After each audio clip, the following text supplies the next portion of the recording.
Well, folks, I'm getting forgetful. I started this video, got so far, and then I forgot what I was talking about. Had to stop. We're starting over again. Let's hope this time I'll remember what I was going to say. You see my St. Patrick's Day table that I'd set up. Took down my Valentine's Day table, and this is what I came up with. Now, I thought, I don't have anything green, what am I going to use? And I looked up on the shelf, and there sat Mama's milk pitcher. This is 102 years old, and you better believe I'm careful with this. Then I said I need lots of green. Well, I happen to have some pretty green placemats. They were the perfect shade of green. They would work fine. So I got them out. Now, what was I going to use for my place settings? I had a few plates. I figured I could come up with something. But in the center of the table, I had another green crock. You can see it over here. It's perfect shade of green. It was sitting over in another corner, gathering dust. Well, this gave me the perfect reason to clean it up. I could use it in my table display. All right, there's a big black green candle holder in the back, another green vase full of greenery, and even my little cream pitcher. See this? I just love these things. I like the country style more than I do the formal look. So I've got my candles sitting around. I thought they would just enhance the scene a little bit. And of course, you see my hat. You gotta have the leprechaun's hat. I found that at Goodwill for about 99 cents. Down in front, my little Dutch girl and boy. Now they're special too, because my older sister, just before she died, she asked me, is there anything I've got you'd like to have? And I said, yes, I've always wished I had the Dutch boy and the Dutch girl. And she said, go ahead and take them now. So I've had them, and they're pretty special. I just love them. I've got my sandwich glass green. It's a darker shade of green, but you put that in the sunlight, and they just glisten. Little plate that goes with it, and the bowl. And in the bowl, I've got my, pot of gold at the end of the rainbow. Well, here's my coins. But these aren't real coins. These are chocolates. And they're not going to last very long, so I have to get my videoing done before I start eating these. My Waterford glass, it seemed to be suitable. Now, my plates, let's go with the large plate first. This plate is big enough to be a charger at 10.5 inches. You can't see it too well. You can't see the design around the edge, but the design is green and yellow. Perfect for St. Patrick's Day. A good friend of mine gave me these plates, and they're so heavy that 8 of them in a box, I could hardly lift them. So that's my basic plate.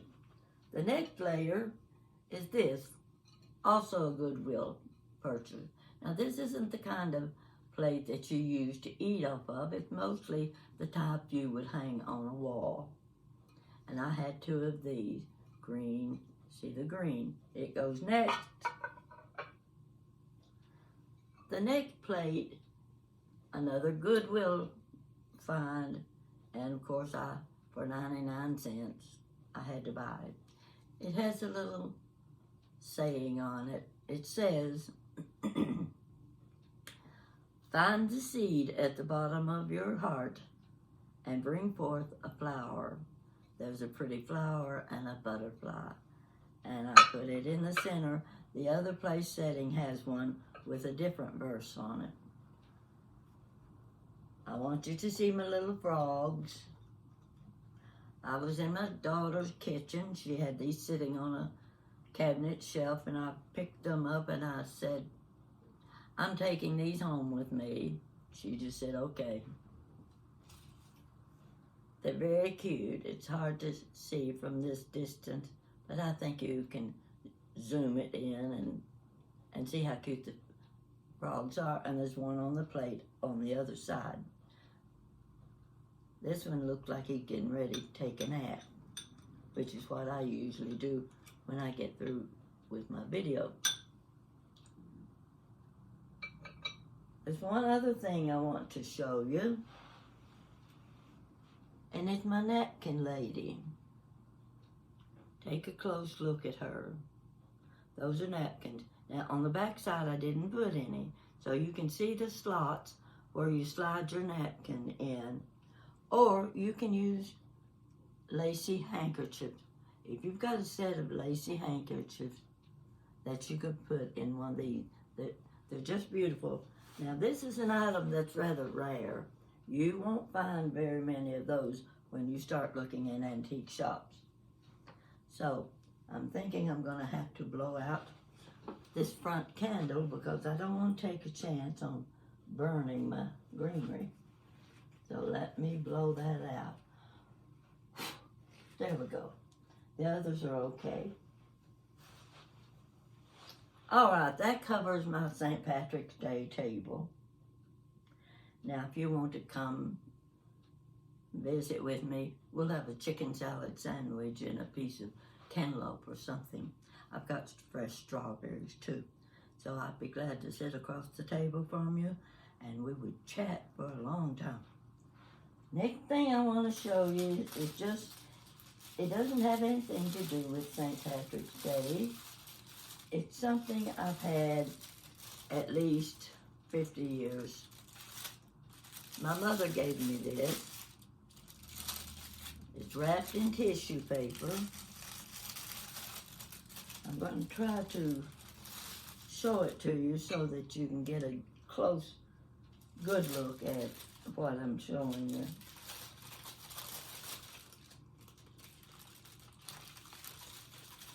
Okay, what you're looking at is my mother's hair. This is probably 80 years old. I rolled it up, wrapped it in ribbon so that none of the hair would shed. And I've kept it in this tissue. It's very special, but I thought you might appreciate seeing what my mother's hair looked like drifted down her back. She had very pretty hair. So this gets treated with special care, and I keep it wrapped in a top drawer of one of my little chests. Now, now let's get ready for my story. Let's see now. I call this Grandpa's Lazy Susan table. I was 5 years old. We would drive back and forth. It's a 50-mile drive from home to Middlesboro. We had to drive around Booger Mountain. Now let me tell you, you haven't lived till you took Booger Mountain. It was a 2-lane road, and it twisted and wound around and around until sometimes on some of those sharp curves you could see your tail lights in front of you, if you can picture that. And it always scared me going around that mountain. For one thing, I got so sick. By the time we got to Middlesboro, I was too sick to enjoy anything. So, we're going to my Uncle Paris's house in Middlesboro, Kentucky. Uncle Paris's house is a little white frame house, big barn back behind it, on about 2 acres of land. And My aunt had her little chicken house with all of her chickens, and I don't know what other animals they may have had, but it was on a dead-end street. Now let me tell you about Middlesboro. Middlesboro was created in the 1880s. It was created from a meteorite that came down and became a crater. This crater was about 3.5 miles wide. Englishmen came in, took over that land. Now, what it looked like after the crater was created, it was first just a big mountain. The meteorite hit and dug out the middle of that mountain, and it just looked like a big donut, if you can, that's the only way I can describe it. 3.5 mile wide donut. So these Englishmen took over the land, and they called it Middlesbrough after the name of a city in England, with a long Middlesbrough, B-O-R-O-U-G-H name. Middlesbrough had built a golf course, the oldest golf course in the United States, and it is still in use. That's just a little of the history. Now the streets and avenues all got English names. This little piece of paper, I wrote down a few of them. Cumberland Avenue was the main street downtown. It's a very wide street for that day and time. There were streets or avenues named Gloucester. Now, you know, in England, Gloucester would have been spelled with the C-H-E-S-T-E-R, Chester. We would probably call it Gloucester. We would call Dorchester, we would call it Dorchester. But that's not the way the English pronounce those names. My uncle happened to live on Exeter Avenue, little dead-end road, 2 acres of ground. Grandma and Grandpa lived with my aunt and uncle. And my grandma had already died. We were there for Sunday dinner. Now remember, I'm 5 years old. This is the only recollection I have of my grandfather. And my aunts and uncles were there. My mother, my Aunt Bertha, my Aunt Renee, and let's see who else was it, yeah, and Aunt Cassie was usually there. Aunt Cassie was the typical Irish girl. She had the sort of strawberry blonde hair. It wasn't really blonde, it just had those touches of red, like you would think of an Irish girl. She had a few freckles across her nose, and she had very fair complexion. And I always said she was more Irish than she was English. So they were in the kitchen preparing dinner. Now this is a typical Kentucky Southern dinner. Always was, always will be. Fried chicken, biscuits, big pan of biscuits, gravy, mashed potatoes, usually green beans, whatever green vegetables that had come from the garden. And I think my mother was always the one that prepared the dumplings. Now you went from the living room through the dining room into the kitchen. In the dining room was this big round oak table.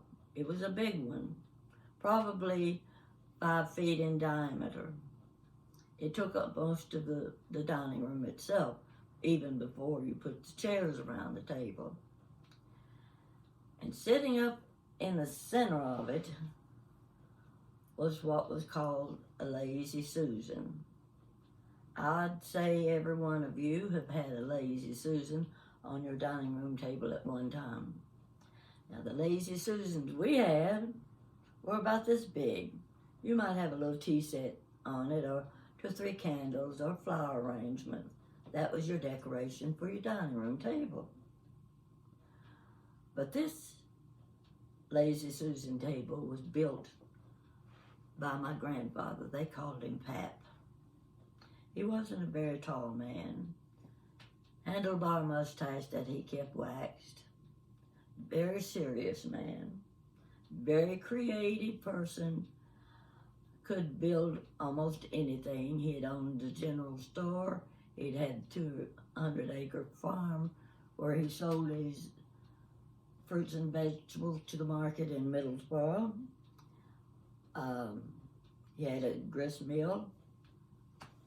Anything you wanted done, my grandfather could do it. So he had built a lazy Susan table. We sat down at the table, and I was right next to my mother, and I was small, so I was kind of looking up over the table. I couldn't reach the lazy Susan. Now I'm talking about a lazy Susan that would be, well, I can't even stretch my arms that big. It took up most of the table, sat up 6 or 8 inches high. And all of the vegetable dishes and the fried chicken platter were placed on that lazy Susan table. I just sat in my chair and was amazed at what I was looking at. I didn't even know what that thing was in the middle of the table until they started putting the vegetables out. Grandpa sat at the head of the table in his black wrought iron chair. His feet barely touched the floor. Now he was served first.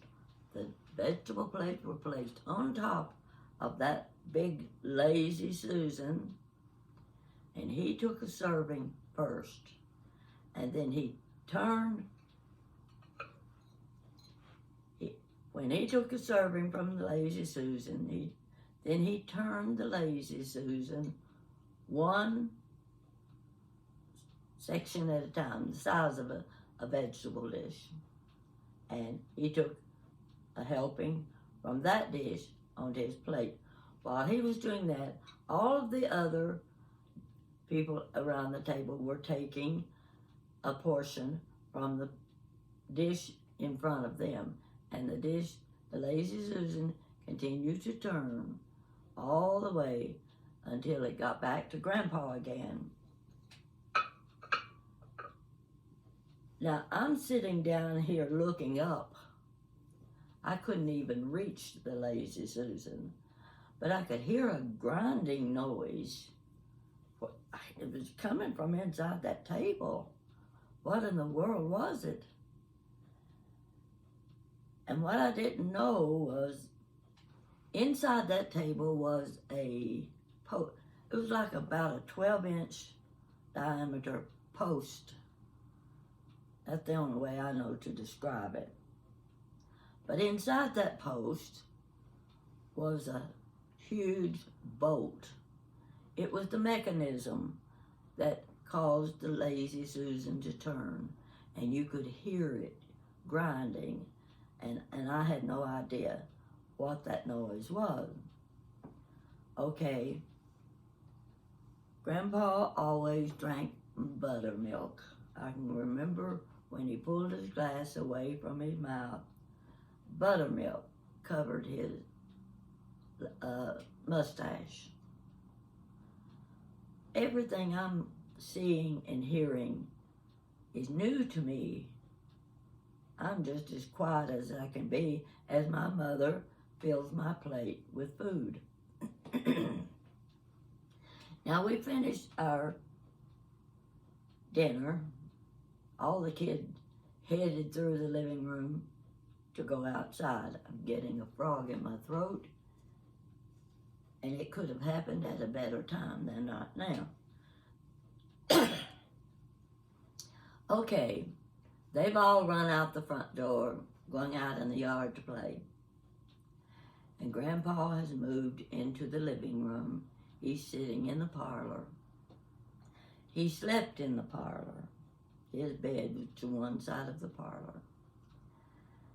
And as I started across the living room, he called me over, picked me up, and set me on his knee. And he started talking to me. Well, I was terrified of him. I mean, this old man, and he was an old man. In fact, I think he was my age now. I didn't know what to do. And he would ask me questions, and I would answer. And he realized I was very uncomfortable. So he set me down on the floor and told me to go on outside and play with other children. Now, this is the only time in my life that I saw and was with my grandfather. I never saw my grandmother. So it was the one and only time. And I had never seen a Lazy Susan table like that until years later. I was with family, and we were in Norris, Tennessee. Norris had a museum. We were going through the museum, and I looked over, and there sat a Lazy Susan table just like the one my grandfather built. Now, it was years later. I was probably in high school. My sister had moved into a house. She had a dining room, but she didn't have any furniture for the dining room. So she and my mother decided they were going to go to Middlesboro and talk Uncle Paris out of Grandpa's Lazy Susan table. It would be perfect for her dining room. They got there. There was no dining room table. Where was the table? They learned that day that the Lazy Susan table had been thrown out and was lying in a field behind the house. It had been used, chopped up and used for firewood in the fireplace. My mother was heartbroken. It was the only thing left, only thing that remained of her grandparents. And it was gone too. So anyway, when you're in the old museum, a lot of them are in the state parks that will have the country style furniture. You look for a Lazy Susan table like that. One that is attached to the table. It's not one you pick up and can set it aside. No, it's the one that you will serve your family their meal from that table. And why I remember it as a 5-year-old, I don't know, but I'm glad I do, because it is my only memory of Grandpa Rowlett. So, that's the story I wanted to tell you today. Just give you a little bit of my background, my family history, and start looking for a Lazy Susan table. If you've ever been to Shakertown near Harrodsburg, just a few miles from here, they have a large house, and one room has dining tables, And one of those dining tables is what they call a lazy Susan table. It's not built like the one my grandfather had. It had leaves all, I can't quite describe it, but it's very unusual. And all the way around that table, the leaves dropped down, not 2, not 4, but 6 or 8. They dropped down and slid in under the main part of the table. I was fascinated with that table, but they didn't have one like Grandpa's Lazy Susan. So that's my story for today. I'm going to go in and get me a piece of coconut pineapple cake. Now, I didn't make this cake. I bought it at the grocery. Those little loaves about this big. For somebody like me, I don't need a great big cake. And I saw that and I thought, well, I've never eaten a pineapple coconut cake. If you see one, buy it. It's good, it's moist, and it'll last several days without spoiling. So I'm going to get my Dr. Pepper and my pineapple coconut cake. And then after I get through with that, I'll probably lie down on the couch and take a nap. So I hope you've enjoyed this story. And remember, if you've never seen a Lazy Susan table, I just described one to you. So you have a good day. It's not sun shining here today, but it looks pretty fair considering that I've been seeing on Facebook pictures in California where my very close friend lives. She is snowed in. They don't have electricity.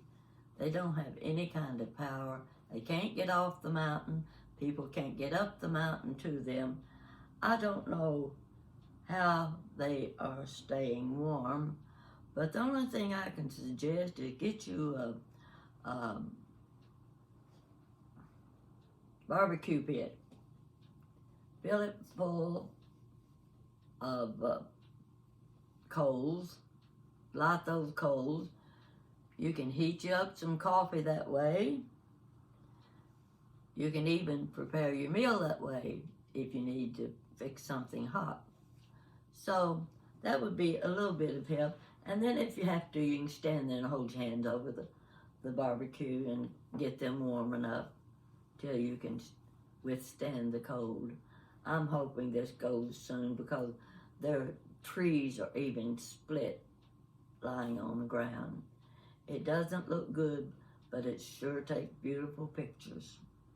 So you take care wherever you are, whatever the weather conditions are. Think of yourself and do what it takes to keep everything going good. And thank the Lord for our day today and every day. He's always with us. So thank you for watching, and I'll try to come up with a good story next time. Bye-bye.